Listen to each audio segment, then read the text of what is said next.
ठीक है, तो आज हम स्टार्ट करते हैं। तो वैसे जैसे कि हम पढ़ रहे हैं, हाँ, आज कौन एंट्री करेंगे? हमारे गांधी जी। और गांधी जी, देखते हैं कि गांधी जी ने क्या कंट्रीब्यूट कर दिया कि उनको फादर ऑफ नेशन बना दिया गया। नोटों पे उनके फोटो आ गए। चाहे जनता उनसे अभी भी कुछ खास लगाव लगाव रखती नहीं है, मैंने देखा है, बट कंट्रीब्यूशन उनकी काफ़ी है।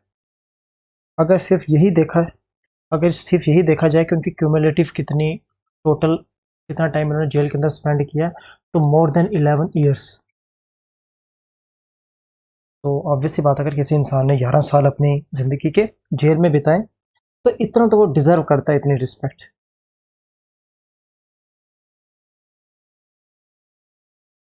नो। हम्म। जी जी, बोलिए। ओके। Oh, no problem. ठीक है, okay okay. Okay okay okay. Oh, कोई प्रॉब्लम नहीं। ठीक है, तो ऑब्वियस सी बात है, अगर इतने ज़्यादा ईयर किसने जेल में गुजारे हैं, तो हमें तो घर के अंदर 2 साल नहीं रहा गया था जब कोरोना आया था। हम तंग हो गए थे। तो ये 11 साल आपको जेल में रहना, भी घर में हर कंफर्ट मिलता है हमें। इसी तरीके से आप चेक। बिल्कुल। इसलिए क्या कर सकते हो, रिस्पेक्ट कर सकते हैं एटलीस्ट, क्योंकि रिस्पेक्ट डिजर्व करते हैं वो, है ना? बिल्कुल। कोई भी। मैक्सिमम लोग बोलते हैं कि गांधी जी को 2 चिक्स के साथ देखा जाता था, वोमेन के साथ। तो डज नॉट मैटर। मैटर क्या करता था, हमें आज़ादी चाहिए थी, मिल गई। आज़ादी मिल गई, दैट्स इट। उसके अलावा उन्होंने कुछ भी हो, अंदर से कुछ भी हो, डज नॉट मैटर। चलो हम स्टार्ट करते हैं अब गांधी फेज ऑफ स्टडी। ठीक है, तो ये आगे स्टार्टिंग में आपको इंडेक्स दिया है। ये हम कुछ आज पढ़ने वाले हैं। और ऑनर्ड सत्याग्रह के बारे में पढ़ेंगे हम। मोंटेस्क्यू कैम्प्स फॉर रिफॉर्म के बारे में बात करेंगे। ठीक है, तो क्योंकि ये टॉपिक्स आपके कहाँ पे आते हैं, ज़्यादा पूछे जाते हैं, इसलिए हम क्या करेंगे, इन पे ज़्यादा फोकस रखेंगे। सबसे पहले हम देखते हैं कि गांधी जी का एक्सपीरियंस। ज़्यादा हमने अफ्रीका के बारे में ज़्यादा रखा नहीं, क्योंकि हमें इतनी ज़्यादा नॉलेज चाहिए। तो गांधी जी अफ्रीका कब पहुंचे थे? 1893 में। क्यों? क्योंकि वहाँ पे एक दादू अब्दुल्ला नाम का एक गुजराती मर्चेंट था, जिसकी कोई प्रॉब्लम थी। गांधी जी उसको लीगल प्रॉब्लम सॉल्व करने के लिए गए थे। वहाँ पे उन्होंने एक आश्रम फाउंड किया जिसका नाम था टोल्स्टॉय। ठीक है, जो किस एरिया में था? ट्रांसवाल एरिया में था। कहाँ के? साउथ अफ्रीका के। ठीक है, उनका एक जर्मन फ्रेंड था। ठीक है, जिसको हम एक दीन बंधु नाम से जाना जाता है उसको। दीन बंधु। दीन बंधु ने क्या कहा उसको? गांधी जी को बोला कि 1914 के आसपास ने गांधी जी को बोला कि आपने, जब गांधी जी वहां पे तीन 4 रेसिस्ट क्या थे, ला आए थे वहां के लोगों के लिए, जो अफ्रीका के लोगों के लिए। तो गांधी जी ने उनके लिए काफी लड़ाई की थी। ठीक है, तो जब गांधी जी ने वहां पे सीखा सत्याग्रह क्या होता है, तो उसके बाद जब वहां पे इन 4 ला को हटा दिया गया, तो उनका जो फ्रेंड था दीनबंधु ने कहा कि गांधी जी, आपने साउथ अफ्रीका के लिए बहुत कुछ कर दिया, आप एक काम करिए, अब आप जाइए अपने देश, आपके देश को आपको जरूरत है। तो गांधी जी ने एंट्री ली। फिर आप वापस कहाँ पे? वो वाड़ा वाड़ा वो रिटर्न हुआ कहाँ पे? साउथ अफ्रीका से वापस आए, वहां पे 20 साल रहने के बाद। और उनके पास कुछ वेपन्स थे, क्योंकि देखो 1980 93 में गए थे, वापस 1914 के आसपास है, तो लगभग इतने 20 साल हो ही जाते हैं। ठीक है, अब बात स्टार्ट हुई थी गांधीन फेज। देखो, गांधीन फेज से पहले हमने क्या पढ़ा है कि मॉडरेट फेज आया, जो हमने सिंपल सा पढ़ा। मॉडरेट फेज कब तक रहा? 1855। 1855 के उससे पहले भी मॉडरेट फेज ही था। ठीक है, जब हमारे राजा राम मोहन राय जी थे, राधा भाई नेहरू जी थे, ये काफी क्या थे, ये काफी कोई भी चीज ना कॉन्स्टिट्यूशनल वे में करते थे। ये बोलते थे कि हम क्या करेंगे, हम पीछे उनको बताएंगे। इनको लगता था कि ब्रिटिशर्स हमारी भलाई के लिए। सिर्फ ब्रिटिशर्स को पता नहीं है कि हमें क्या चीज़ चाहिए, क्या चीज़ नहीं चाहिए। जब उनको पता नहीं है, तो हमें क्या करना चाहिए, उनको बताना चाहिए कि देखो, आपको क्या करना चाहिए, एग्रीकल्चर में इन्वेस्टमेंट करनी चाहिए, हमारी इंडिजीनियस इंडस्ट्रीज में इन्वेस्टमेंट करनी चाहिए। ये जो आप पूरा का पूरा रॉ मटेरियल ले जाते हो, उससे हमारी मार्केट को नुकसान आता है। ठीक है, उनको लगता था हमको पता नहीं, बट अंग्रेजों को तो ऑब्वियसली बात हर चीज़ पता थी। तो वो थोड़ी थोड़ी बीच बात उनकी मान भी लेते थे। जैसे उन्होंने क्या किया था, एक सती सिस्टम था, उसको कैंसिल किया था। चाइल्ड मैरिज को अबॉलिश कर दिया था। विडो रीमैरिज एक्ट लाया था। इस टाइप के कुछ लाए थे, बट देन अगेन ये हमारे रिलीजन से क्या होते थे, कनेक्ट होते थे, तो ऑब्वियसली बात है, हमारे देश के लोग क्या हो जाएंगे, भड़क जाएंगे। And this reason leads to revolt of 1857। In short में पुरानी बात कर चुका हूँ, ठीक है। वो थे मॉडरेट्स हमारे। मॉडरेट्स के बाद हमारे एक आए एक्सट्रीमिस्ट। क्यों? क्योंकि जब मॉडरेट्स इतनी ज़्यादा मिन्नतें करते थे, प्ली करते थे, बट देन अगेन रिफॉर्म के नाम पे सिर्फ मजाक कर दिया जाता था। 100 प्रॉब्लम्स थी, अगर 2 प्रॉब्लम्स को सॉल्व कर दिया जाता था तो ऑब्वियस सी बात है 98 तो स्टिल परसिस्ट करती हैं हमारे। तो एक्सट्रीमिस्ट है, उन्होंने बोला कि ऐसे काम नहीं चलने वाला, क्योंकि जो अंग्रेज हैं जूतों के होते हैं, इनको लातों के बोलते हैं, ये बातों से नहीं मानते। तो हमें क्या करना चाहिए, हमने स्ट्रॉन्ग एक्शन लेना चाहिए। और साथ ही साथ एक्सट्रीमिस्ट फेज में रेवोल्यूशनरी एक्टिविटीज होनी स्टार्ट होगी। रेवोल्यूशनरी एक्टिविटीज क्या हो गया कि जब कोई एक यंग पर्सन जो काफ़ी ज़्यादा चाहता है कि मेरा देश आज़ाद हो, उसके दिमाग में ये जुनून है कि मुझे मेरे देश की आज़ादी देखनी है और मैं अकेला जाऊंगा और देश को आज़ाद कराऊंगा, तो ऑब्वियस सी बात है उस टाइम वो क्या करेगा, कौन से स्टेप लेगा वो? ऑब्वियस सी बात है वो हाथ में पकड़ेगा बम या पिस्टल और किसको उड़ा देगा, ब्रिटिशर्स के किसी ऑफिसर्स को उड़ा देगा, कुछ कर देगा। तो उसके बारे में भी मैंने पीछे नोट्स में बताया कि हाँ ये 3-4 कांड हुए थे 1908 से लेके 1916 के बीच, 12 के बीच, ठीक है। उसके बाद ना, जब तक अभी मैंने बात की, जितनी भी हमारी ये रेवोल्यूशनरी एक्टिविटीज हुई, हमारी मॉडरेट फेस आया, एक्सट्रीमिस्ट फेस आया ना, इन सब फेस में ना एक चीज की बहुत कमी थी। क्योंकि इन सबको क्या लग रहा था कि हम अपर स्ट्रेटा ऑफ द सोसाइटी, जो थोड़े बहुत पढ़े लिखे लोग हैं जिनको पता है हर किसी के बारे में। इस टाइम मुझे बताओ कि अगर मैं बोलूं, इस टाइम हम भी यही सोचते हैं। हम क्या सोचते हैं कि अगर हमें क्या करना है, कोई भी डिसीजन लेना है देश का, पार्लियामेंट अगर कोई डिसीजन लेगा बाई चांस, वो बोलते हैं कि ये लॉ आना चाहिए, तो हम ज़्यादातर क्या सोचते हैं कि जो पढ़ी लिखी जनरेशन है हमारी, जो पढ़े लिखे लोग हैं, जो मान लेते हैं 40% लोग हमारे पढ़े लिखे हैं, चाहे हमारी लिटरेसी रेट से प्लस 70+ है, पर हम मान लेते हैं कि लिटरेट लोग हमारे इंडिया में इस टाइम कितने 40%। तो हमारा दिमाग सबसे पहले क्या आएगा कि एक काम करते हैं, ये 40% क्या करते हैं, हम खुद लॉ बनाते हैं, लेकिन हम इनकी भलाई के लिए बना रहे हैं, बाकी 60% के लिए। तो इन 60% को इन्वॉल्व करने की जरूरत नहीं है। क्यों? क्योंकि इनको कुछ पता नहीं है, और इनको अगर हमें इंक्लूड कर भी दिया तो इनका कोई फायदा हमें होने नहीं वाला। तो तभी अभी तक एक्सट्रीमिस्ट फेस में, मॉडरेट फेस में वो क्या कर रहे थे, मासिस को इन्वॉल्व नहीं कर रहे थे, पीजेंट को इन्वॉल्व नहीं कर रहे थे, धोबी को इन्वॉल्व नहीं कर रहे थे, कोई पंडित हो गया उसको इन्वॉल्व नहीं कर रहे थे, कोई भी डिफरेंट टाइप के ऑक्यूपेशंस थी, इंडस्ट्रियलिस्ट थे, मतलब इंडस्ट्रीज तो काफ़ी हाई हो गए ना, जिनको कुछ छोटे मोटे वेंडर थे, उनको बीच इंक्लूड नहीं किया जाता था। और इंडिया में most of the population, more than 80% of the population that time ये थे, मासिस थे, एग्रीकल्चरिस्ट थे, ठीक है। तो जब उनकी बैकिंग पीछे नहीं थी, ये मुझे कोई बताए कि जो फार्मर रिफॉर्म्स आए थे पिछले दिनों में, उनको कैंसिल कैसे कर दिया गया? सिर्फ ना एलीट लोग नहीं बैठे थे, जब फार्मर खुद आके वहां बैठे ना, तो तब गवर्नमेंट को सुनना पड़ा। अगर कुछ एलीट लोग आके बैठे होते, 60, 70, 100, 200, 500, 1000 भी बैठे होते, तो गवर्नमेंट को कोई फर्क नहीं पड़ने वाला था। लेकिन जब नीचे के तबके के लोग आके ना डिसाइड करते हैं, वो बोलते हैं कि हमें चेंज चाहिए, तब आपको सुनना पड़ता है। और लोगों की पावर किसको पता थी? गांधी जी को। तो गांधी जी ने बोला कि देखो भाई, अभी तक जो आप करते रहे वेल डन, बहुत अच्छे, बट मेरा तरीका थोड़ा अलग है। एक तो मैं जो वायलेंस है उसके साथ नहीं हूँ, और दूसरा मैं मासिस को साथ लेके चलता हूँ। तो हमारा सबसे पहला काम क्या होना चाहिए कि मासिस को हमने क्या करना चाहिए, अवेयर करना चाहिए। एग्रीकल्चरिस्ट से लेके, पीजेंट से लेके, जो किसी के घर काम करता है, लेबरर है, हर किसी को हमने कम से कम क्या करना चाहिए, बताना चाहिए इस चीज़ के बारे में। जब हम उनको बताएंगे, हर चीज़ करेंगे, तब क्या होगा कि वो भी इंटरेस्ट लेंगे। क्यों? उनको पता ही नहीं है ब्रिटिशर्स कौन है। अगर एक एग्रीकल्चरिस्ट है, उसके ऊपर एक जमींदार है, उसके बहाने तो जमींदार उसको एक्सप्लॉइट कर रहा है, जमींदार ही गलत आदमी है, उसको तो अंग्रेजों से क्या ही लेना, क्योंकि हर इंसान अपना सोचता है, उसके बारे में तो कुछ लेना देना नहीं है। पर उन्होंने कहा कि हम क्या करेंगे, रिफॉर्म लाएंगे, हम चाहते हैं हमारा देश आजाद हो, ब्रिटिशर्स बाहर जाएंगे, जब ब्रिटिशर्स बाहर जाएंगे हम क्या करेंगे, उसके बाद आपके लिए रिफॉर्म लाएंगे, आपकी लाइफ को आसान कर देंगे। तो इनको लगा, "अरे वाह यार, ये तो पहली बार सुन रहे हैं कि हमारी लाइफ, हमारे बारे में कोई सोच रहा है, अगर ऐसी बात करेंगे तो फिर तो हम इन्वॉल्व होंगे ही होंगे।" तभी वहां से फेज स्टार्ट होता है किसका, गांधी फेज ऑफ स्ट्रगल। जब गांधी जी पहली बार आए, सबसे पहला जो उनका सत्याग्रह था, जो सिविल डिसोबीडियंस मूवमेंट में स्टार्ट की थी, तो वो उनकी कौन सी थी, चंपारण सत्याग्रह। ये कब हुई थी? हाँ, बिल्कुल, CAKE, अच्छी अच्छी ट्रिक है ये भी। चंपारण, अहमदाबाद, खेड़ा, ठीक है। अब आपको ये इसकी बिल्कुल इसको क्रोनोलॉजी में तो पता होना ही होना चाहिए, और साथ में आपको पता होना चाहिए कि इन खेड़ा में हुआ क्या था सत्याग्रह। फर्स्ट सत्याग्रह कहाँ पे हुआ था? फिर फर्स्ट टाइम गांधी जी ने इंडिया में आके फास्ट कब रखा था, टिल डेथ के लिए। मैं बोलता कि हाँ, मैं जब तक मर नहीं जाता तब तक अगर मेरी पूरी नहीं होती हैं जो जो मैंने डिमांड्स की हैं, तो मैं क्या करूँगा, I will fast till death. हम शुरुआत करते हैं कहाँ से, चंपारण सत्याग्रह से। ये पूरा पीछे वाला बैकग्राउंड था। The first civil disobedience movement by the Gandhi ji in freedom struggle, सबसे पहले जो फ्रीडम स्ट्रगल रोड था गांधी जी के, सबसे पहले डिसोबीडियंस। सबसे पहले आपको पता होना चाहिए कि डिसोबीडियंस मूवमेंट क्या होती है और नॉन कॉपरेशन मूवमेंट क्या होती है।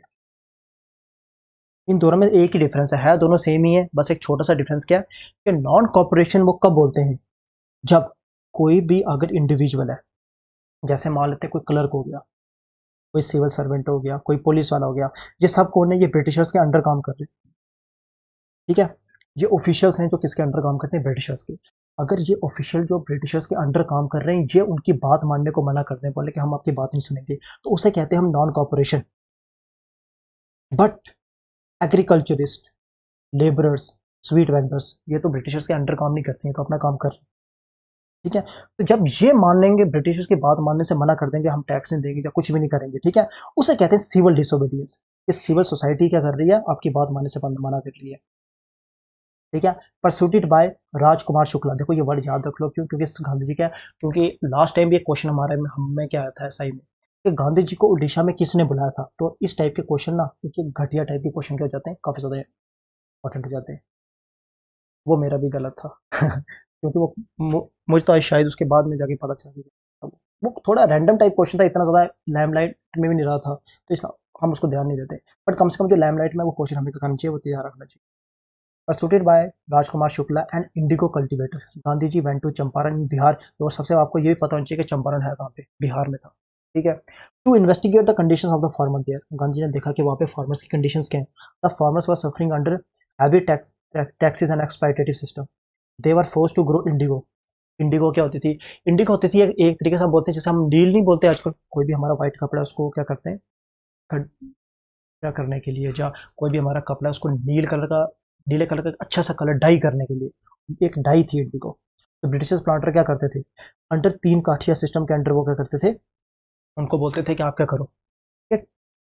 हाँ, 3/20, 3 काठे सिस्टम में क्या होता था कि आपकी जो लैंड है ना, the most fertile portion of your land, अगर आपकी ना 20 हेक्टर लैंड है, तो कम से कम आपको 3 हेक्टर ऑफ लैंड में आपको क्या करना है, जो आपका सबसे फर्टाइल रीजन है, आप उसमें आपको इंडिगो क्या करनी पड़ेगी, ग्रो करनी पड़ेगी। और आप क्या करते थे, वो उनको एक्सप्लॉइट कर रहे थे, वो उनको पहले क्या करते थे, खुद देते थे, क्या लोन देते थे, बोलते थे स्टार्टिंग में क्या, अरे भाई आपको हम क्या करेंगे, लोन देंगे, तो आप क्या करो, कल्टीवेट करो। लोगों ने बोला कि भाई हम कल्टीवेट करेंगे तो हमें क्या फ़ायदा, तो वो बोलते हैं कि देखो आप हमसे लोन लोगे कितने रुपए का, 100 रुपीज़ का, ठीक है। अब यहाँ पे आप कल्टीवेट करोगे, अब इन 100 रुपीज़ का आपने क्या खरीदना है, बीज खरीदोगे, अब हम तरीका बताएंगे कैसे लगाएंगे, तो आप अपनी लैंड में करोगे। और जब ये पूरी यहाँ पे इंडिगो यहाँ पे पूरी पैदा हो जाएगी, तो हम क्या करेंगे, आपसे 500 रुपीज़ की खरीद लेंगे। तो इंडियन एग्रीकल्चरिस्ट को लगा, फार्मर्स को लगा, ये तो बहुत अच्छी डील है भाई, अगर हम 100 का लोन ले रहे हैं, 500 हमारा में मिल रहा है, 400 रुपीज़ का हमारे पास सरप्लस हो रहा है, हमें और क्या चाहिए। लेकिन जो अंग्रेज थे वो क्या थे, बहुत अंदर से उनकी कॉन्शियस अलो नहीं कर रही, गंदी थी काफ़ी कॉन्शियस, आप मान सकते हो, ठीक है।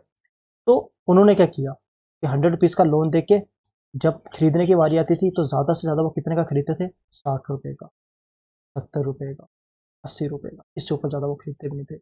अब इंडिगो को लेगा कौन, अंग्रेज ही ले सकते थे, अगर एक अंग्रेज ने लिया तो दूसरा अंग्रेज लेगा, क्योंकि इंडिया में उसकी इतनी डिमांड नहीं थी। तो जब वो क्या करेंगे, सपोज 70 रुपीज़ का बेचेंगे किसान, अभी उनके 30 रुपीज़ रहते हैं। अब इंडिगो वाला जो जिसने उसको लोन दिया वो बोलेगा एक काम कर, तो फिर से इंडिगो होगा, अगली बार हम तेरे से क्या करेंगे, क्योंकि तेरे को ये पैसे तो खत्म करने ही करने, तो हमें क्या करना है, इंडिगो इसकी जगह। अब वो गाता जाएगा बेचारा और वो बेचता जाएगा, और वो हमेशा कर्जे के अंदर भी रहेगा, और एट द सेम टाइम इनको पैसा मिल लगा हुआ है। तो ये सिस्टम क्या था, काफ़ी एक्सप्लॉइटेटिव सिस्टम था। तो गांधी जी वहाँ पे यही अराइव किए थे, उनको फार्मर्स को इस चीज़ से निजात दिलाने के लिए। Gandhi ji arrived at Champaran to investigate the matters, but was not permitted by the British authorities to do so. क्यों, क्योंकि उन सबको पता था कि जो गांधी हैं वो उन्हें साउथ अफ्रीका में जाके ऐसा कुछ किया हुआ है, तो वो क्या वो कर उन्होंने बोला कि नहीं, हम आपको अथॉरिटी नहीं देते आगे जाने के लिए। He was asked to leave the place but he refuse, उसको बोला गया कि आप चाहिए, पर उन्होंने रिफ्यूज कर दिया। He was able to gather support from the farmers and the masses.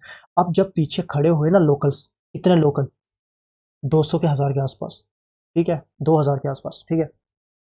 He was appeared in the court in the response of the summon, क्योंकि अब गांधी जी खुद एक बैरिस्टर थे, तो ऑब्वियसली बात है उनको कोर्ट की प्रॉब्लम नहीं थी। वो कोर्ट में उनको समन जब किया गया, तो उनके पीछे जब 2000 लोकल्स आए ना, तो उनकी पावर दिखी, तो कॉमन पर्सन की पावर क्या होती है, the case against him was dropped and he was allowed to conduct inquiry.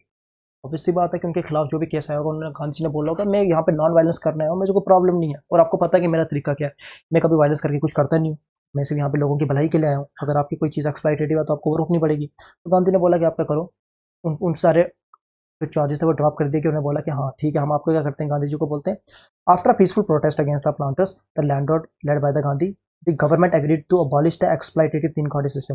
Government ने क्या कर दिया, इस सिस्टम को अबॉलिश कर दिया, and at the same time उनने कुछ कॉम्पनसेशन, जो मनी एक्सट्रैक्ट करते थे वो प्लांटर्स, उनको कॉम्पनसेशन भी दिलाया, किसको, लोगों को।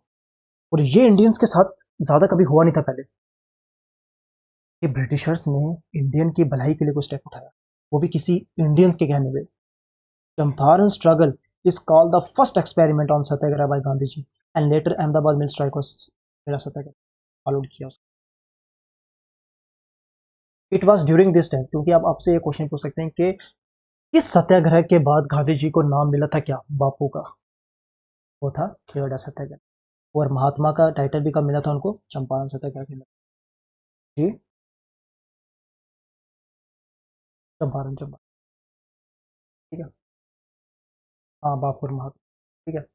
1918 was the year of failed crop, ये खेड़ा की सेम ईयर देख, तो वो कौन सा था, 1970 में था चंपारण।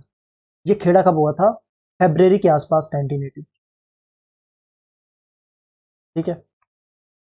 और जो हमारा आएगा ना कौन सा, अहमदाबाद मिल स्ट्राइक, वो भी 1918 में हुआ है, बट वो मार्च के आसपास होगा, सिर्फ एक महीने का फर्क है, ज़्यादा फर्क नहीं है।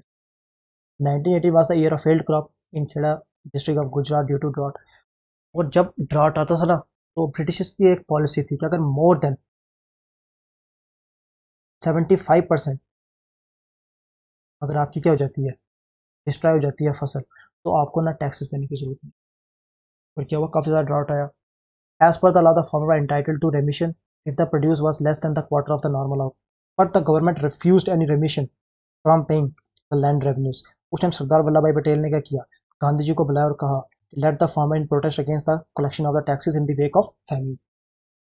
People from all the caste, ethnicity of the district lent their support to the movement. The protest was the peaceful and the people showed remarkable courage even in the face of adversity, like confiscation of property, arrest, lathi charge, कुछ भी हुआ। लेकिन गांधी जी ने की सबसे बड़ी क्या होती थी डिमांड, के बोलते थे कि मैं आपका पूरा काम कर दूंगा, बट आपको सिर्फ एक काम करना है, आपको वहां खड़े रहना है, और वो कुछ भी करें, फायरिंग कर रहे हैं, लाठी चार्ज करें, बस खड़े रहना। आपने पत्थर उठाया नहीं कि पूरा का पूरा ब्लेम आप पे शिफ्ट हो जाएगा, ठीक है। तो आप क्या करो, और finally the authority give in and give some concession to the farmers. वो कंसेशन मिल गया जो जिसकी उन्होंने डिमांड की थी। उसके बाद कौन सी आती है, अहमदाबाद मिल स्ट्राइक, तो 1980 में Gandhi ji satyagraha and hunger strike for the first time. ये याद रखना कि खेड़ा सत्याग्रह में, oh sorry, Ahmedabad mill strike में उन्होंने क्या किया, हाँ ठीक है, and dispute between the owners and the worker of the cotton mill Ahmedabad. The owner wanted to withdraw the plague bonus, क्योंकि उस टाइम प्लेग चल रहा था, तो उन्होंने बोला प्लेग बोनस को हम हटा देंगे, हम नहीं दे सकते। The worker while the workers were demanding the hike of 35% in their wages. और उसने वर्कर्स ने क्या बोला कि हमें क्या चाहिए, हाइक चाहिए, 35% हमारे वेजेस बढ़ने चाहिए। During the peaceful strike lead by the Gandhi he underwent a hunger strike. The Ahmedabad mill strike was successful and workers were granted the wages hike. और वर्कर्स को जो चाहिए था वो उनको मिल गया, ठीक है। ये ऊपर नीचे हो गया क्या, पहले यहाँ पे खेड़ा सत्याग्रह आ चुका है, उसके बाद अहमदाबाद आ चुका है, तो ये पहले हुआ था अहमदाबाद मिल स्ट्राइक, ठीक है। फिर उसके बाद ये हुआ था, इनमें ऊपर नीचे हो गया, बस और कुछ नहीं। उसके बाद ना क्या होता है कि जो सबसे बड़े रिफॉर्म आए, क्योंकि 1919 लास्ट टाइम रिफॉर्म, 1909 में लास्ट रिफॉर्म आया था, उसे हम क्या कहते हैं, मॉडलेमेंटो रिफॉर्म, ठीक है। और अब जो है ना 1919 में, वो कौन सा थे, मोंटेस्क्यू कैम्सफोर्ड रिफॉर्म, ठीक है। अब आपको ये पूरा याद रखना पड़ेगा, क्यों, क्योंकि वो आपसे पूछ सकते हैं। अब वो 1909 में जो रिफॉर्म आए थे उसको इंटरचेंज करके आपको पूछ सकते हैं कि 1919 में क्या आए थे, अच्छा 1919 के चेंज करके आपसे पूछ सकते हैं कि 1909 में क्या आए थे, तो इसलिए आपको कम से कम इतना याद रखना पड़ेगा। और दूसरी बात क्या, तो आपसे पूछेंगे बताओ मोंटेग्यू कैम्पसफोर्ड रिफॉर्म के टाइम सेक्रेटरी ऑफ स्टेट कौन था, बहुत टफ क्वेश्चन है, अरे कहाँ टफ क्वेश्चन है। जो पहला पर्सन है, मैंने कहा कि वो सेक्रेटरी ऑफ स्टेट होता है, और दूसरा पर्सन जो रिफॉर्म में है वो कौन होता है, गवर्नर जनरल ऑफ इंडिया, जहाँ पे आप इसको वाइस रॉय भी कह सकते हो।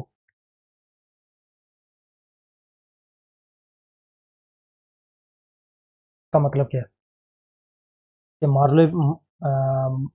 मॉर्ले मिंटो रिफॉर्म में मॉर्ले कौन है, सेक्रेटरी ऑफ स्टेट, मिंटो कौन है, वाइस रॉय, जहाँ आपको इसको गवर्नर जनरल भी कह सकते हो। और जो वाइस सेक्रेटरी ऑफ स्टेट है वो कहाँ पे पाया जाता है, वो इंडिया में होता है या ब्रिटेन में होता है, वो कहाँ पे होता है, ब्रिटेन में होता है।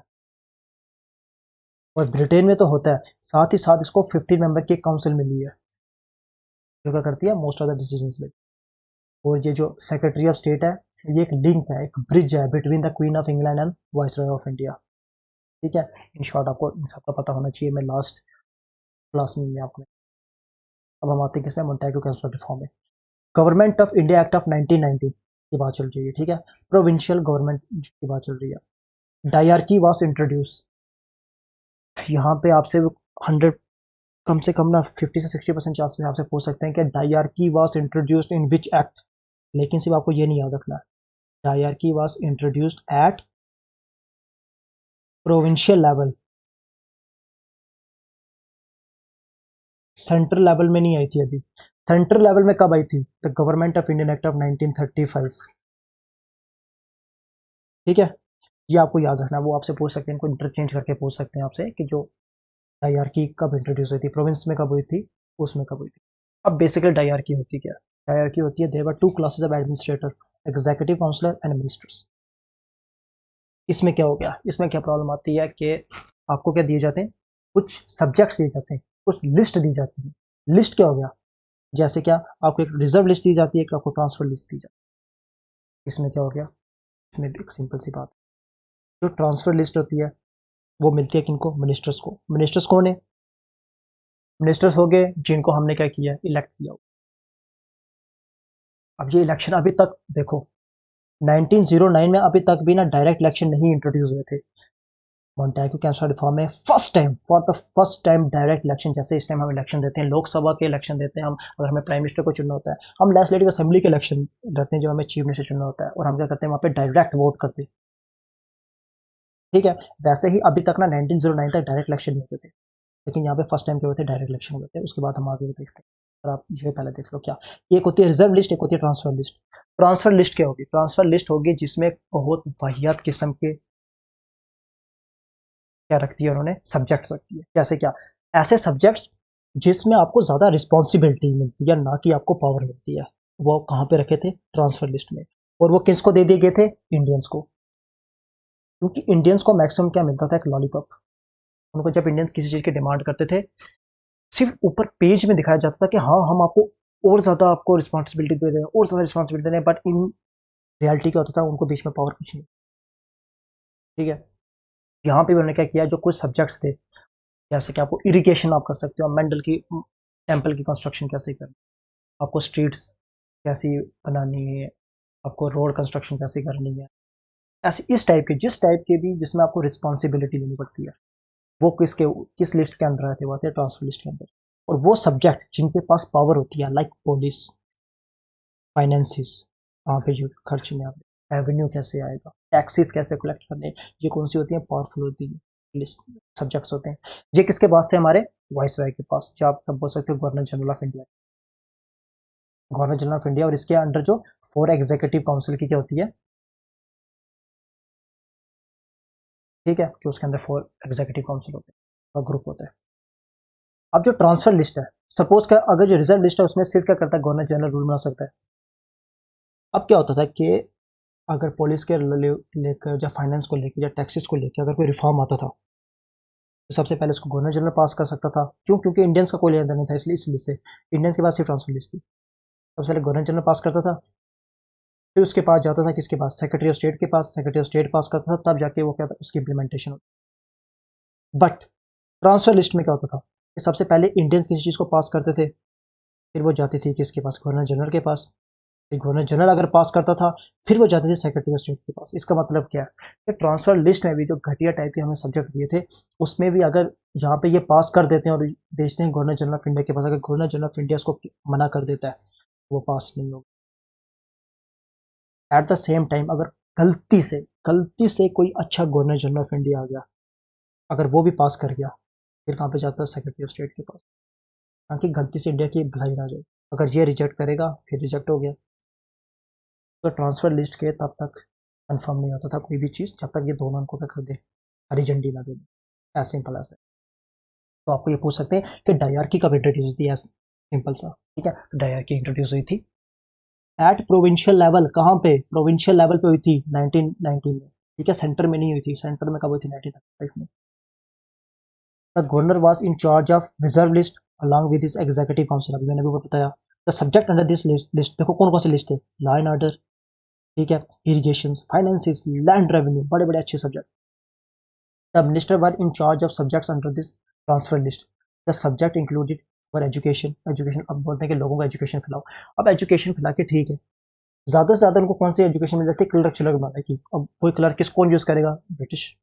लोकल गवर्नमेंट करो, हेल्थ पे ध्यान दो। हेल्थ, अगर हेल्थ इंडियन आएगा तो किसको हेल्प होगी? ब्रिटिशर्स को, ठीक है। एक्साइज करो, Indian industry, public work, religious endowment, ये इस टाइप के किसको दे दिए थे? हमारे लोगों। The ministers were nominated from among the elected member of the legislative council. सबको इलेक्ट किया जाता था। The size of provincial legislative assembly was increased. साथ साथ उन्होंने क्या कर दिया? प्रोविंशियल, प्रोविंशियल क्या हो गया कि जो जैसे हमारे इस टाइम स्टेट्स लेजिस्लेटिव असेंबलीज होगी, जैसे बिहार की अलग होगी, झारखंड की अलग होगी, पंजाब की अलग होगी, यहाँ पे हम चीफ मिनिस्टर चुनते हैं। उनको क्या कर दिया? उनको 70% ऑफ मेंबर उनको क्या कर दिए? अब उनको इलेक्ट करना शुरू कर दिया। क्योंकि पहले क्या होते थे? मोस्ट ऑफ द मेंबर क्या होते हैं? नॉमिनेटेड होकर आते थे। मतलब क्या, अगर मान लेते हैं इंडिया जे में कितनी सीट्स हैं? 100। तो 100 सीट में से पहले मोर देन 50% क्या होते थे? मतलब 60 के आसपास नॉमिनेट कौन करता था उनको? गवर्नर जनरल ऑफ इंडिया, तब कोई भी करता था, ब्रिटिशर्स करते थे। और 40% के आसपास जो इलेक्ट होके आते थे। अब 1909 में आप बोलोगे कि इलेक्शन तो अब होते हो, डायरेक्ट होते नहीं थे। तो इनको इलेक्ट कौन करता था? इनको इलेक्ट करते थे यूनिवर्सिटीज़ के वाइस चांसलर्स हो गए, चांसलर हो गए, टीचर्स हो गए, लैंडलॉर्ड्स हो गए, ठीक है, किसी भी कोऑपरेटिव सोसाइटी के हेड हो गए। मतलब क्या कि कॉमन इंसान नहीं कर रहा था, वो इंसान कर रहे थे जो टैक्स दे रहे थे, जिनके पास क्या था? बड़ा होता था। तो उसको अब डायरेक्ट इलेक्शन 19 देखो, डायरेक्ट इलेक्शंस वर इंट्रोड्यूस्ड 1990 में। डायरेक्ट इलेक्शन को भी इंट्रोड्यूस किया गया। अभी भी ना हर इंडियन को नहीं दिया गया था। लेस देन 10%, मतलब आप मान लो 5 to 6% of the population can vote that time. इतनी ज़्यादा वोटिंग भी नहीं थी, लेकिन फिर भी चलो क्या हुआ, मौका मिला उनको। The governor assent was required to pass any bill। Obvious सी बात है, गवर्नर की सिग्नेचर चाहिए होती थी कोई बिल पास करने के लिए। He also had the veto power and could issue ordinance. Veto power मैंने अभी आपको क्या बोली कि अगर ट्रांसफर लिस्ट में क्या होता था, कोई भी सब्जेक्ट क्या करते थे? लॉ बनाते थे, वो सबसे पहले जाता है गवर्नर जनरल ऑफ इंडिया के पास। गवर्नर जनरल ऑफ इंडिया के पास किसके पास जाता है? सेक्रेटरी ऑफ स्टेट के पास। तो ऑब्वियस सी बात है, वीटो पावर किसके पास है? गवर्नर जनरल ऑफ इंडिया के पास। And at the same time ordinance power. देखो, अगर आपको ये पता नहीं है, अगर आप लिख लो तो अच्छा रहेगा। क्या कि जो फर्स्ट टाइम ऑर्डिनेंस पावर दी गई थी ना, वो किस में आई थी? वो आई थी council act of, sorry, Indian council act of 1861 में ऑर्डिनेंस इंट्रोड्यूस किया था। ऑर्डिनेंस क्या होता है? ऑर्डिनेंस होता है कि आपने सुना होगा कि लॉ बनता है हमारा कहाँ पे? पार्लियामेंट में बनता है। एक छोटी सी तरीके से आपको बता देता हूँ। लॉ कैसे बनता है? राज्यसभा से उसको पास करते हैं, फिर उसको भेजते हैं कहाँ पे? लोकसभा में। अगर लोकसभा से पास हो गया, फिर उसको भेजते हैं किसके पास? प्रेसिडेंट के पास। अगर उसके प्रेसिडेंट के सिग्नेचर बनते हैं, तब क्या होता है? बिल जो इंट्रोड्यूस होता है राज्यसभा में, वो जाके क्या बन जाता है? एक्ट। उल्टा भी हो सकता है, कोई बिल अगर इंट्रोड्यूस हुआ है लोकसभा में, तो यहाँ से पास है, उसको भेजते हैं राज्यसभा में। अगर राज्यसभा से पास है, उसके बाद प्रेसिडेंट के असेंट मिल जाए, सिग्नेचर मिल जाए, तो वो क्या बन जाता है? लॉ बन जाता है, एक्ट बन जाता है। बट अब आपने सुना होगा कि हमारा जो पार्लियामेंट है, वो 3 सेशंस उसके होते हैं। एक होता है उसका विंटर, अपना बजट सेशन सेशन, एक होता है उसका समर सेशन, एक होता है विंटर सेशन। इनके भी छुट्टी भी रहती है, 2-2 महीने की, 3-3 महीने की। अगर कोई एक ऐसा लॉ की ज़रूरत पड़ जाए इन बीच रिसर्च टाइम में, 2-3 महीने का जो रिसर्च है, अगर उसमें हमें कोई लॉ की ज़रूरत पड़ जाए, तो उस टाइम हमारे तो सेशन में नहीं है, ना लोकसभा सेशन में, ना राज्यसभा सेशन में है। तो उस टाइम अगर जल्दी जल्दी में ना प्रेसिडेंट को पावर दे दी जाती है लॉ बनाने की। मतलब क्या कि सिर्फ प्रेसिडेंट क्या कर देगा? कोई भी लॉ पास कर देगा। प्रेसिडेंट ने लॉ पास किया, उसके पास ये सेम पावर है एक्ट की, but for the period of 6 month. अगर आपने पॉलिटी पढ़ी होगी तो ये उसके एक टॉपिक है क्या कि उस पावर को उसको 6 मंथ का पीरियड मिल जाएगा, और 6 मंथ के लिए उसके पास कौन सी पावर है कि उसको एक्ट माना जाएगा, वो लॉ ऑफ द लैंड है, आपको वो मानना ही मानना पड़ेगा। और 6 महीने रखने की रीजन क्या है कि हमारे कॉन्स्टिट्यूशन में लिखा है ये जो हमारे 3 सेशन नहीं है, बजट सेशन हो गया, हमारा समर सेशन हो गया, विंटर सेशन हो गया, किसी भी 2 सेशन के बीच ना टाइम पीरियड किससे ज्यादा नहीं हो सकता है।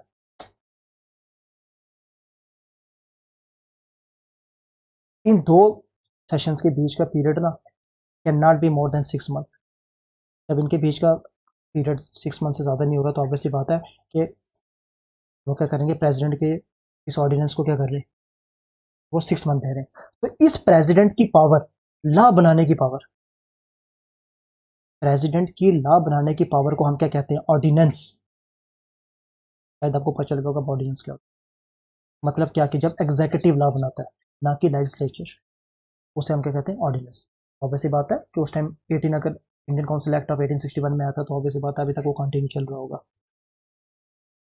The chief executive authority was governor general. Obviously बात है सबसे पावरफुल कौन थे, गवर्नर जनरल थे एग्जीक्यूटिव। हमारे इस टाइम जो उनके सेम पोजीशन में जो काउंटर पार्ट है इस टाइम के, वो किसको मान जाते हैं, प्रेसिडेंट को।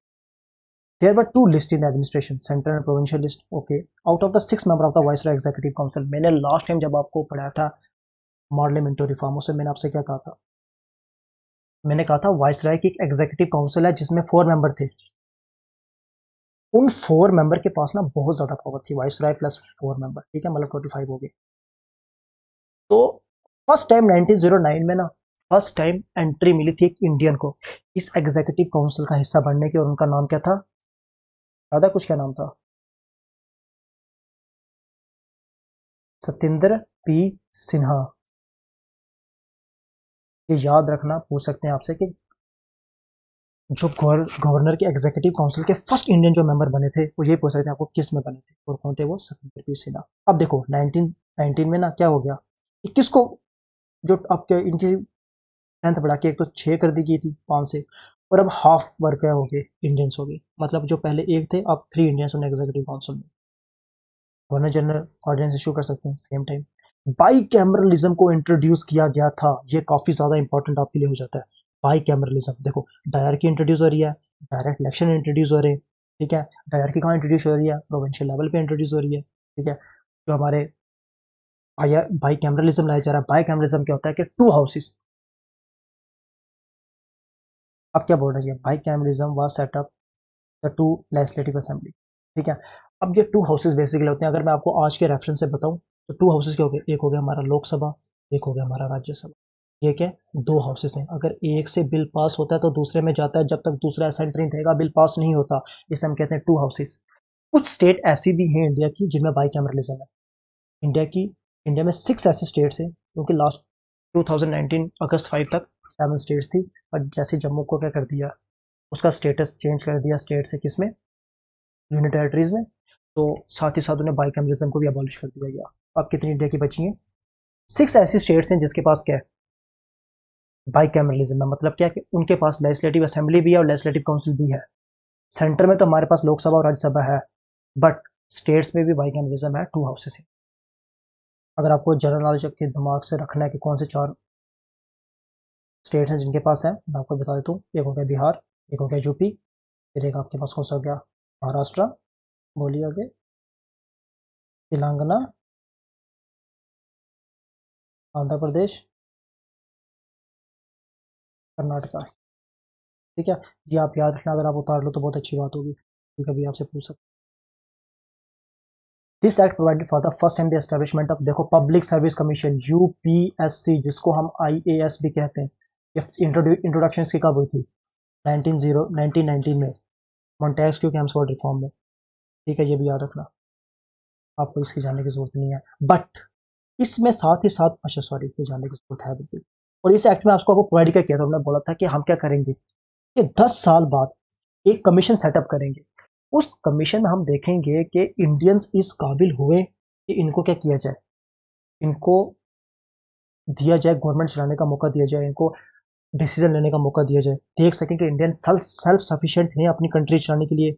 मतलब क्या, ये 1929 में बात हो रही है कि 1929 में हम आके वापस से चेक करेंगे, और इसी के लिए इसी पॉइंट पर ना आगे आती है कौन सी, साइमन कमीशन। लेकिन साइमन कमीशन कब आई थी, 1927 में। तो आप बोलोगे इतना कैसे अंग्रेजों को जल्दी होगी कि हमें इतनी जल्दी आज़ादी दिलाने की, क्योंकि 1927-28 के आसपास क्या हो रहा था, उनके इलेक्शन हो रहे थे और कंजर्वेटिव पार्टी को लग रहा था कि लिबरल पार्टी जीत सकती है। तो उनको लगा कि हम ये चीज़ उनके हाथ पे नहीं छोड़ सकते, क्योंकि अगर हमने ये चीज़ उनके हाथ में छोड़ दी और बाई चांस हमें कल पता चलता है कि वो इंडिया को आज़ाद करके आ गए तो ये ब्लंडर कर देंगे। तब इन्होंने 2 साल पहले कर दी थी, ये बात की बात है जब हम साइमन कमीशन पढ़ेंगे उसके बाद। और साथ ही साथ उन्होंने एक्ट पास किया था, रोलैट एक्ट। इसकी वजह से इंडिया को बहुत ज़्यादा प्रॉब्लम फेस करनी पड़ी। क्यों? क्योंकि जब इंडिया ने क्या किया था, अब आपको सबसे पहले एक पता होना चाहिए क्या, कि वर्ल्ड वार फर्स्ट कब हुई थी। वर्ल्ड वार फर्स्ट हुई थी 1914 से लेके 19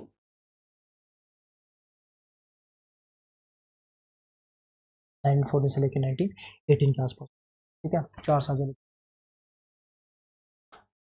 तो इस टाइम ना इंडिया में अगर कोई भी क्या करता था, गवर्नमेंट के खिलाफ नारे लगाता था, गवर्नमेंट के खिलाफ कुछ भी बोलता था, तो क्या करते थे ये, इनको एक वार चल रही थी, इनके पास इतना मौका नहीं था, ये उस चुप करके उसको उठा के क्या कर देते थे, अंदर डाल देते, बिना ट्रायल बिना कुछ के। कम से कम ज़्यादा से ज़्यादा 2 साल के लिए इसको अंदर रख सकते थे। तो एक छोटा सा एक्ट उसने पास किया था, डिफेंस एक्ट जिसको हम बोलते हैं, पर उसमें आपको जाने की जरूरत नहीं है।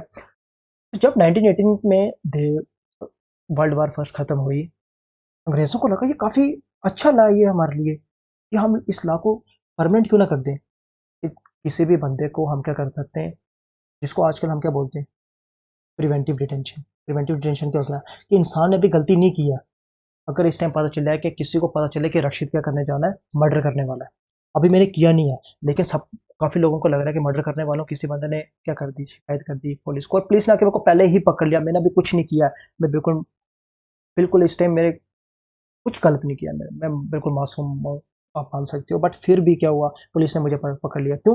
प्रिवेंटिव डिटेंशन से कहते हैं, क्यों, प्रिवेंट करने के लिए कि मैं कुछ क्या करता हूँ, गलत ना कर दूँ, ऐसे भी किया जा सकता है। तो उन्होंने बोला कि हाँ हम प्रिवेंटिव डिटेंशन ले आते। क्यों? क्योंकि हम कोई भी बंदा अगर हमारे खिलाफ कुछ बोल रहा है, हम उसको बिना मतलब उठा के क्या कर देंगे, अंदर डाल। वो एक्ट कौन सा है, रोलैट एक्ट। और रोलैट एक्ट का आपसे पूछ सकते हैं कि रोलैट एक्ट का जो ऑफिशियल नेम था वो क्या था, उसका नाम था anarchical and revolutionary crimes act of 1919। ये भी अगर आपसे याद रह जाए तो वंडरफुल। ये पास कब किया, 1919 में, by the imperial legislative council. The act authorise the British government to arrest anybody suspected of terrorist activities. सिर्फ सस्पेक्ट देखो, ऐसा नहीं है कि indulge in, suspect. It also authorise the government to detain such people arrested for up to, देखो कितने साल के लिए इसको किया जा सकता है, 2 years, and that is without trial. मतलब ट्रायल भी नहीं चल रही है, ऐसा भी नहीं है कि किसी बंदे को बिना मतलब उठा के डाल दिया अंदर, कोई फर्क नहीं पड़ने वाला, क्योंकि 2 साल ट्रायल चलने वाली नहीं है, और 2 साल बाद उनको पता चला कि गलत हुआ था, वो ऐसा नहीं कर रहा था, तो बोलेंगे सॉरी, क्या हो सकता है, कुछ नहीं हो सकता। ये काफ़ी क्या था, गंदा लॉ था, ठीक है। तो हम इसको ब्लैक लॉ भी कहते हैं, कैसे, इसे हम क्या क्रिटिसाइज किया हमने, as a black law.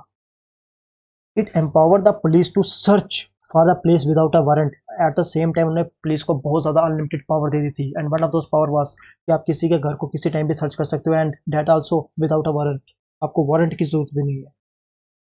It also place severe restriction on the freedom of press. At the same time आप कर सकते हो, आपको पता है कि फ्रीडम ऑफ एक्सप्रेशन क्या होता है, कि आप क्या कर सकते हो, प्रेस से क्या कर सकते हो, आप अपने व्यू रख सकते हो, आप गवर्नमेंट को क्रिटिसाइज कर सकते हो, कुछ भी कर सकते हो। बट इन्होंने क्या किया, कि इस एक्ट के अंदर बोला कि आपका किया जा सकता है, आपको रिस्ट्रिक्शंस भी लगाई जा सकती है, कि आप कुछ भी नहीं छाप सकते अपनी मर्जी से, ठीक है, ये भी उसी के अंदर आ गया। This act was passed as per the recommendation of Rowlatt committee. और रोलेट कौन था, एक जज था, उसका नाम था सर सिडनी रोलेट, इसी वजह से उसको एक्ट को नाम क्या मिल गया, रोलेट एक्ट। लेकिन उसका जो सही नाम है, जो ऑफिशियल नाम है, वो कौन सा है, anarchical and revolutionary act of 1919। The act was widely condemned by Indian leaders and public. The bills came to be known as Black Bill. Obvious सी बात है। The act was passed despite unanimous opposition, मतलब कि सबके सब लोगों ने, ऐसा नहीं है कि 10 लोग थे, 8 ने बोला कि नहीं भाई ये गलत है, 2 ने बोला कि सही है, ऐसा कुछ नहीं हुआ, 10 के 10 लोगों ने बोला ये भाई ये गलत है।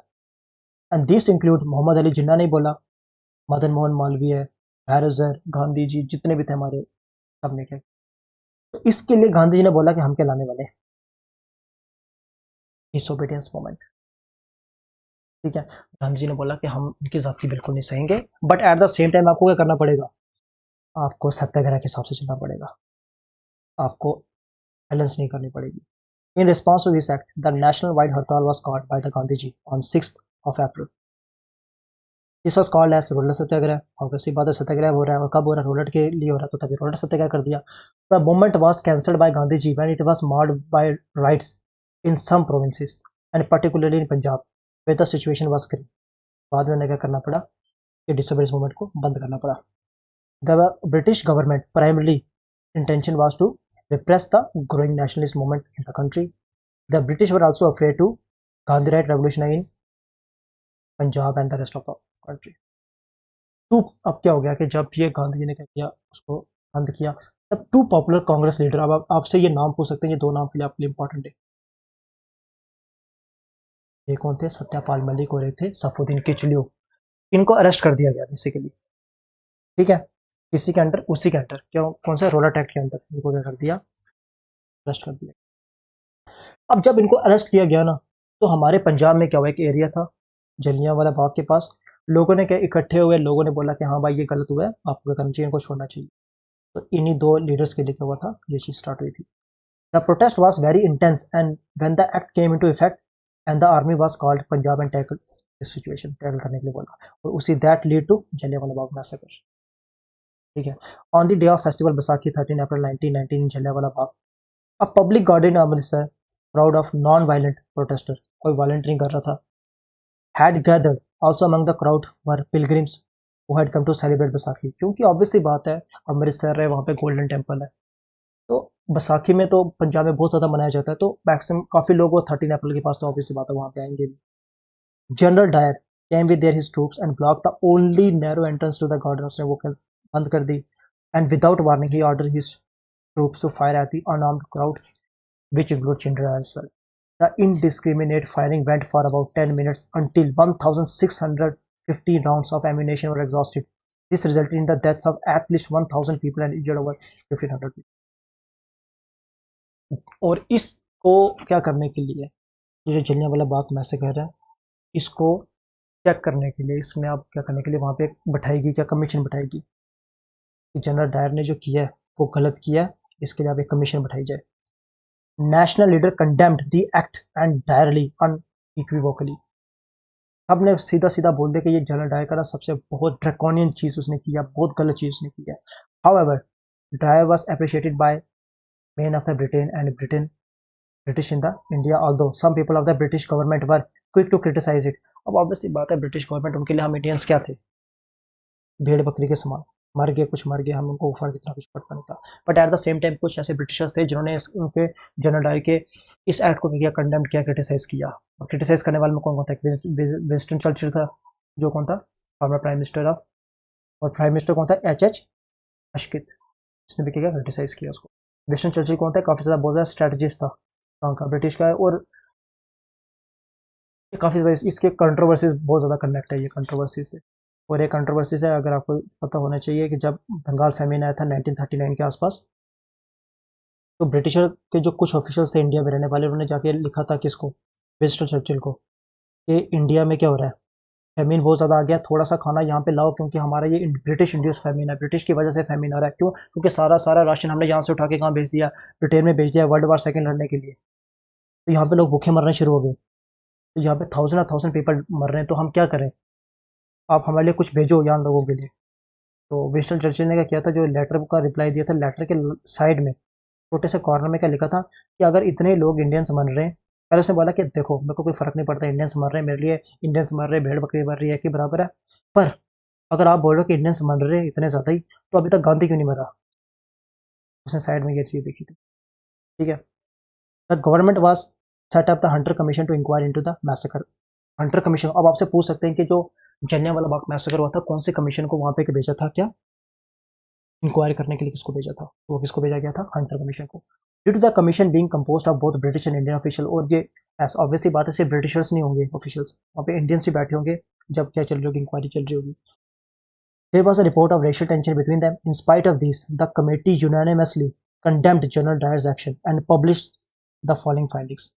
ठीक है, हमने क्या क्या कंडेम किया किसको, यूनानिमसली क्या हो गया, सबके सबने, ऐसे नहीं कि कम से कम एक ने भी क्या किया साथ दिया. उन्हें बोला क्या कि Dyer didn't ask the crowd to disperse before opening fire. एक तो डायर ने कोई वार्निंग नहीं दी क्राउड को बोले कि आप चले जाओ यहाँ से, ठीक है, and continued firing till ammunition was exhausted.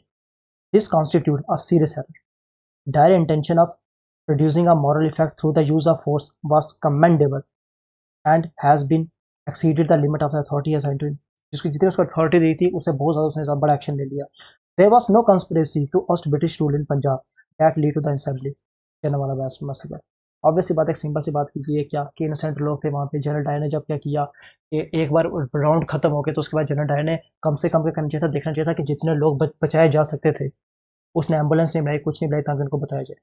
The Hunter Commission report was important in the context that its finding paved the way for the public opinion in both Britain and India gradually turning against the British rule in India। अब क्या हुआ कि Hunter commission की वजह से क्या, जो उसने पूरा बताया ना कि देखो ये गलत किया, किसने, जनरल डायर ने किया, देखो गलत हो रहा है। जब ये उन्होंने बोला ना, अब ब्रिटेन में जो ब्रिटिश पीपल रह रहे थे ना, उनको भी लगना शुरू हो गया कि नहीं भाई, हम दूसरी कंट्री में जाके क्यों, क्योंकि इंपॉर्टेंट क्या होता है कि आपके जो सिटीजन है वो क्या सोचते हैं। इस टाइम अगर इंडिया में बीजेपी गवर्नमेंट रूल कर रही है, उसकी सरकार है, तो किसकी वजह से है, सिटीजन की वजह से है। अगर सिटीजन को लगना शुरू हो जाए कि बीजेपी गवर्नमेंट बहुत गंदी है, ये अच्छा नहीं करती है, तो बीजेपी सरकार रहने नहीं वाली। तो वैसे ही जो वहाँ के लोग थे, ब्रिटेन के लोग थे, जब उन्होंने देखा कि इंडियंस पे इतना ज़्यादा अत्याचार किए जा रहे हैं, तो उनके ना ओपिनियन चेंज होने शुरू हो गए। उनको लगना शुरू हो गया कि देखो गलत हम भी हैं कहीं ना कहीं। पहले उनको लग रहा था कि नहीं, इंडियंस तो पढ़े लिखे नहीं है, वही गलत होंगे, वो आदिवासी हैं, वो ऐसे हैं वैसे हैं, ठीक है, वो बारबेरिक हैं। In particular General Dyer was relieved of his command. General Dyer को क्या कर दिया, हटा दिया गया उसकी पोस्ट से। Officially recruit by the house of Commons को वहां से हटा दिया गया, UK based on his action statement during the massacre and afterward. The Hunter commission reports finding were also instrumental in the development of use of minimum force in the crowd control world wide. और eight the same time जो Hunter commission की गई report आई, उसमें उन्होंने क्या बोला कि देखो, अगर आप क्राउड को क्या कर रहे हो, इसके बाद अगर आप क्राउड से क्या कर रहे हो, इंडल्ज हो रहे हो, क्राउड के साथ कोई भी कांटेक्ट में आ रहे हो, तो आपको मिनिमम फोर्स यूज करनी पड़ेगी। आप गोलियां नहीं चला सकते किसी पे फालतू में, ठीक है। तो अब क्या हुआ कि गांधी जी ने बोला कि देखो, हमें क्या करना है, सिविल डिसोबीडियंस मूवमेंट स्टार्ट करनी है। सिविल डिसोबीडियंस मूवमेंट स्टार्ट करने के लिए उन्होंने सबसे पहले क्या किया, क्यों, क्योंकि उन्होंने एक तो हंटर कमीशन की, इसके लिए भी वो क्या कर रहे थे, मैसेकर को उन्होंने क्या किया, कंडेम किया। एट द सेम टाइम जो रोलेट एक्ट है उसको कंडेम किया। और उन्होंने बोला कि ब्रिटिशर्स ने जो 1919 में मोंटेस्क्यू रिफॉर्म आया, उसमें ऐसा कुछ नहीं भेजा जिससे हमें लगे कि हम सेल्फ गवर्नेंस की तरफ जा रहे हैं। हमारी डिमांड ही सेल्फ गवर्नेंस है, आपने सेल्फ गवर्नेंस के बारे में हमें कुछ बोला ही नहीं है, तो हम क्या करेंगे, नॉन कोऑपरेटिव मूवमेंट स्टार्ट करेंगे। अब उन्होंने, गांधी जी ने बोला कि क्या किया जाए कि मुस्लिम्स को भी ऐड किया जाए। क्यों, क्योंकि उस टाइम तक ना जो मुस्लिम्स थे वो बीच अभी तक इंडल्ज नहीं हो रहे थे।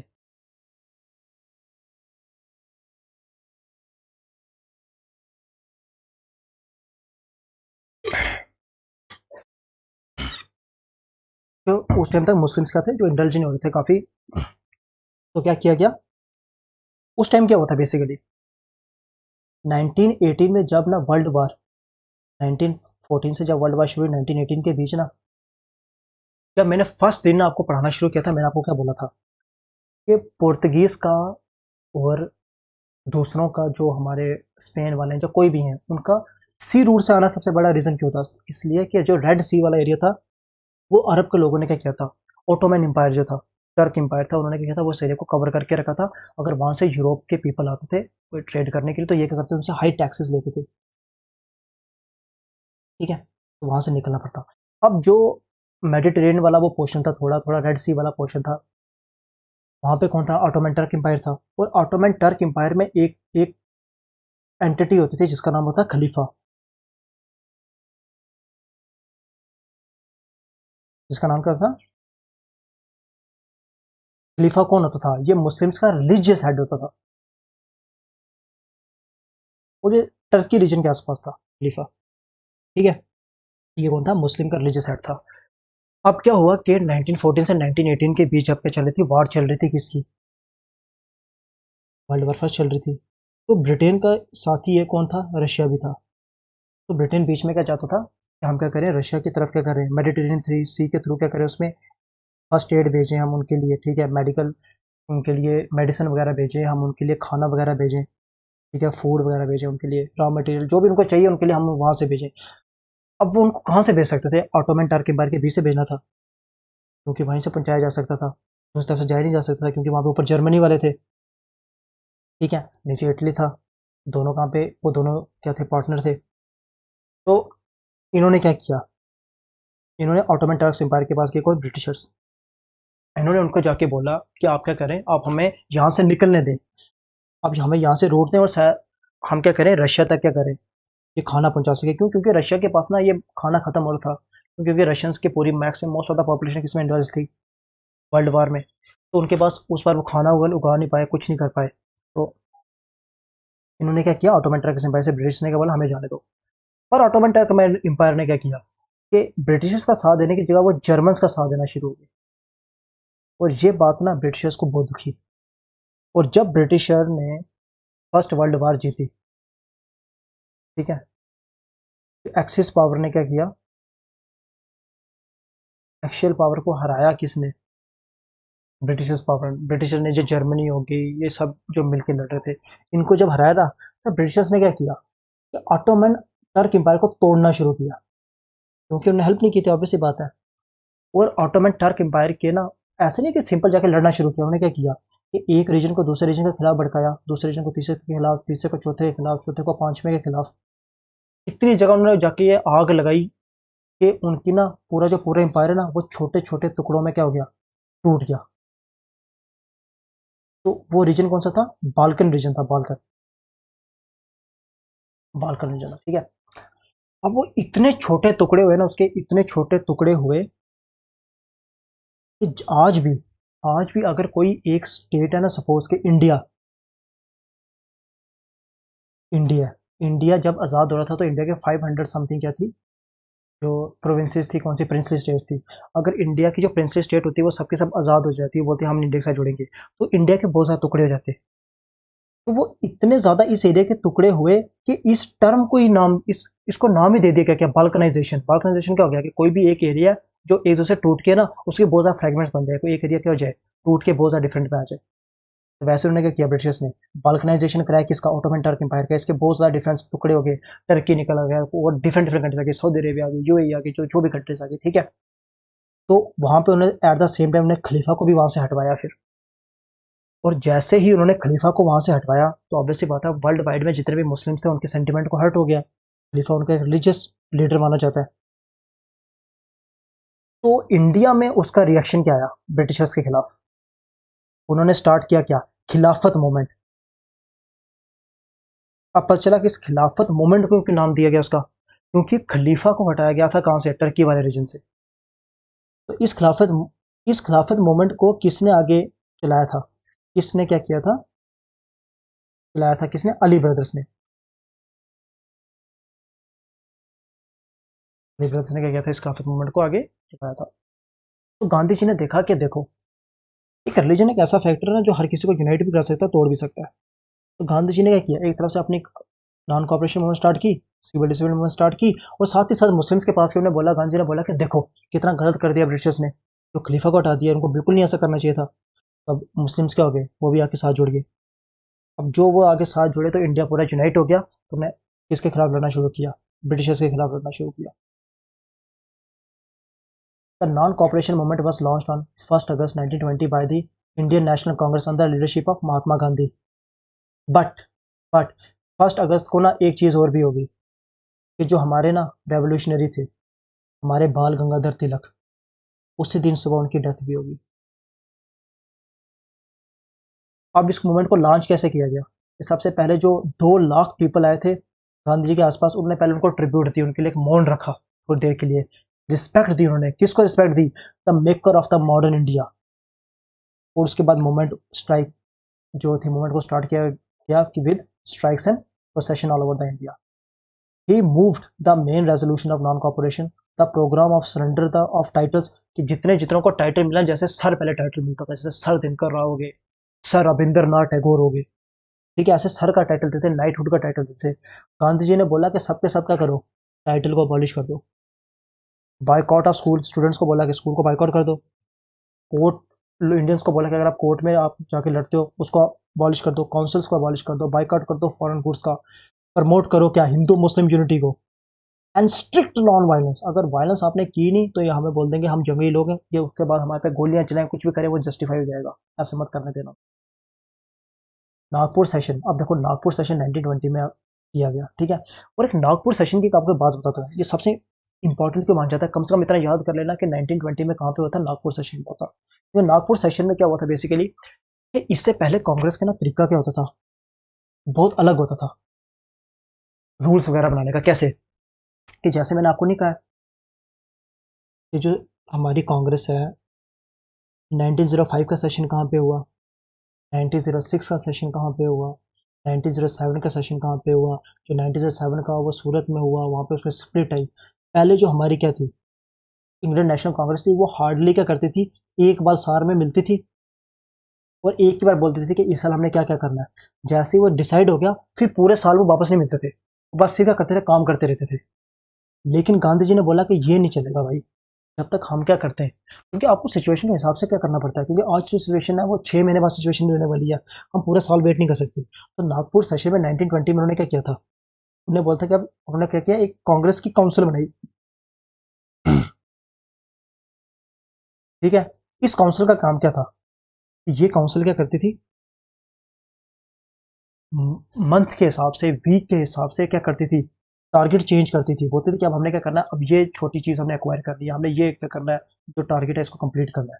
और साथ ही साथ उन्होंने क्या करना शुरू किया, लोगों को बोला कि जिस जिस इंसान के पास ना थोड़ी बहुत नॉलेज है, जिस जो बड़ा इंथुसियास्ट है कि क्या कर सके, लोगों के पास आके जाके बात फैला सके। सपोज कि मैं JNK से बिलोंग करता हूँ, मुझे डोगरी और कश्मीरी आती है, तो मैं इस काउंसिल में जाऊंगा, मैं बोलूंगा हाँ भाई मुझे पता है, वो मेरे को बताएंगे देखो कि देश को मैं ऐसे आज़ाद करना है वैसे करना है, मेरे को पूरा बताएंगे, मेरे को उसके बारे में नॉलेज वगैरह प्रोवाइड करेंगे। तो फिर मुझे बोलेंगे कि अब आप जाओ जम्मू वाले रीजन में या कश्मीर वाले रीजन में, तो इसका जाके प्रचार करो, इस चीज़ को ना फैलाओ, लोगों तक ये बात पहुंचाओ, ये बात कैसे करनी है।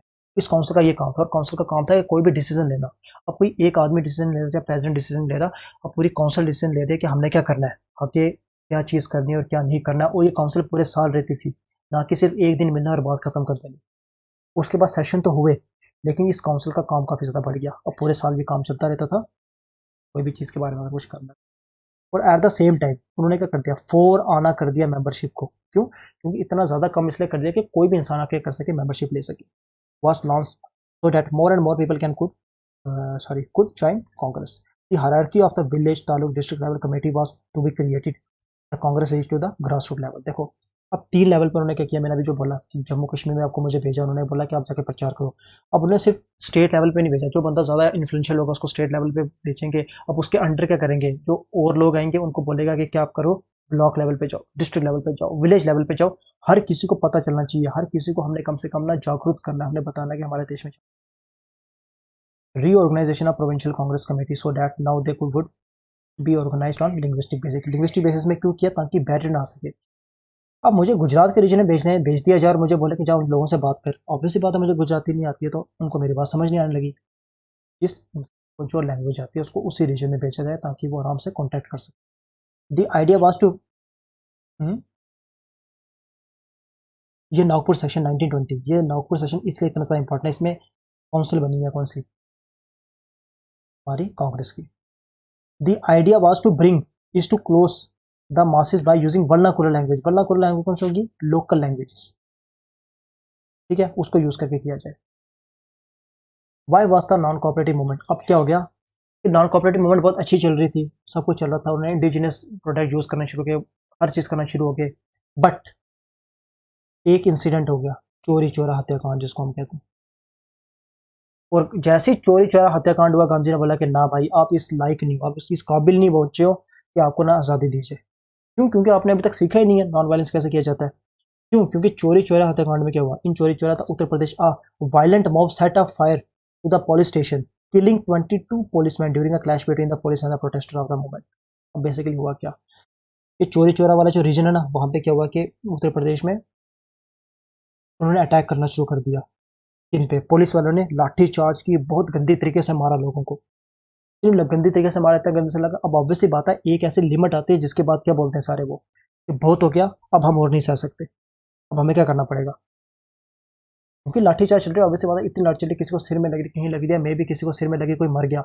अब जब लोग भड़के ना, लोगों ने क्या किया, पुलिस स्टेशन में गए, 22 पुलिसमैन को जिंदा जला दिया वहीं पे।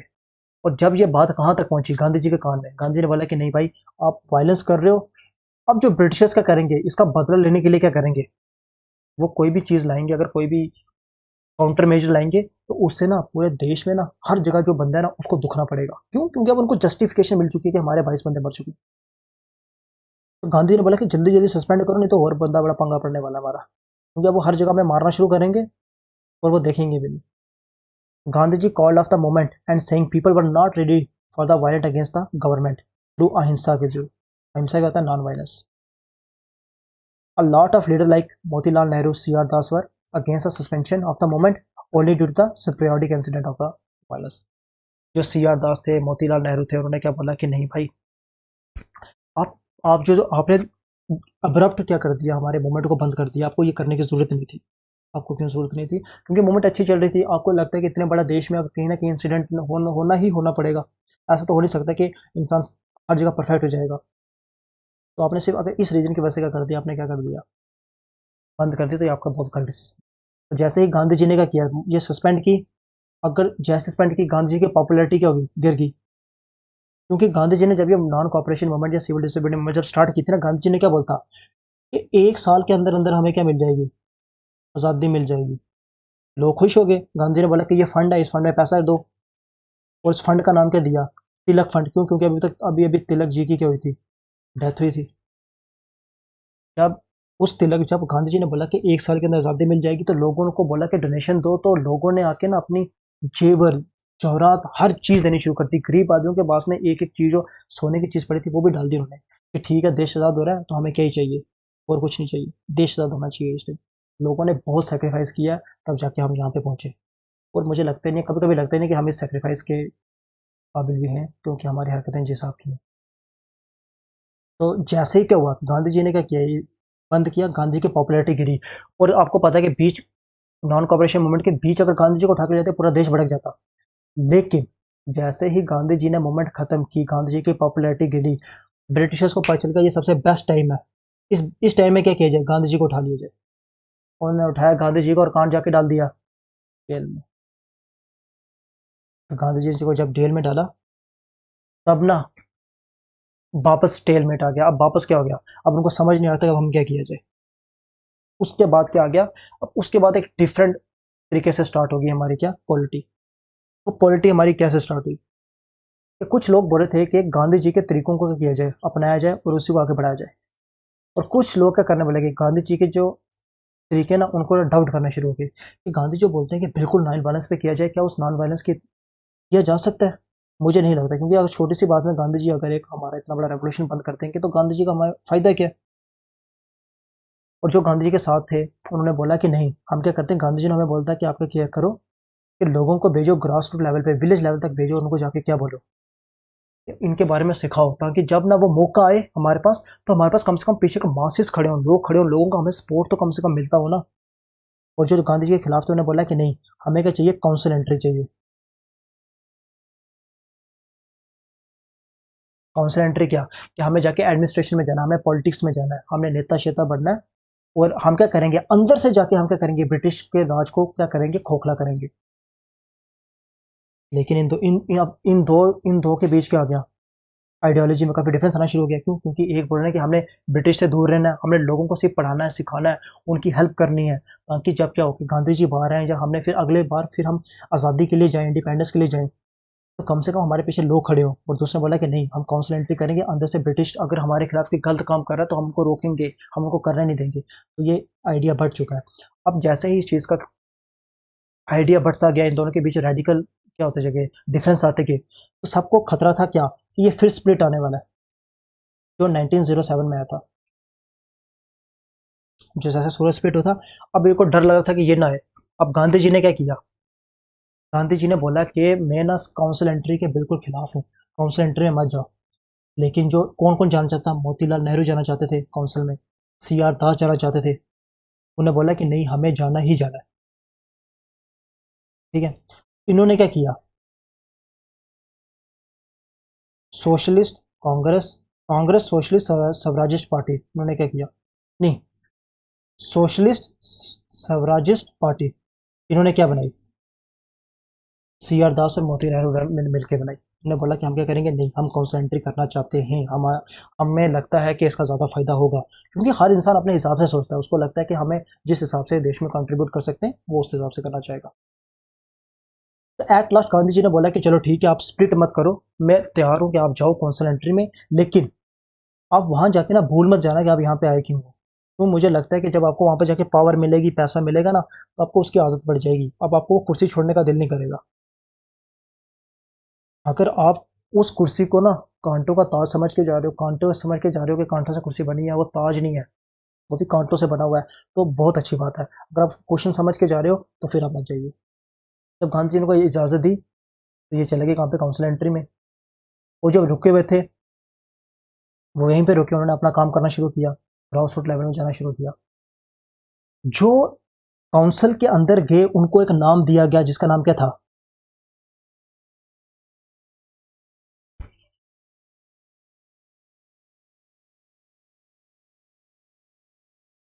सॉरी, मेरे दिमाग से निकल गया इस टाइम। तो चलो, हम वैसे भी मेरा ये खत्म हो चुका है पीडीएफ, तो कल से हम इसके आगे जब कंटिन्यू करेंगे तब मैं आपको बताऊंगा क्या, कि जो एक काउंसिल एंट्री है इनको एक नाम दिया गया था और इनको भी एक नाम दिया गया था। तो आई होप ये सेशन आपके लिए क्या होगा, प्रॉफिटेबल रहा होगा। तो आप फिर आके कल कनेक्ट करें और हम इसके आगे कल से कंटिन्यू शुरू करेंगे। Thank you.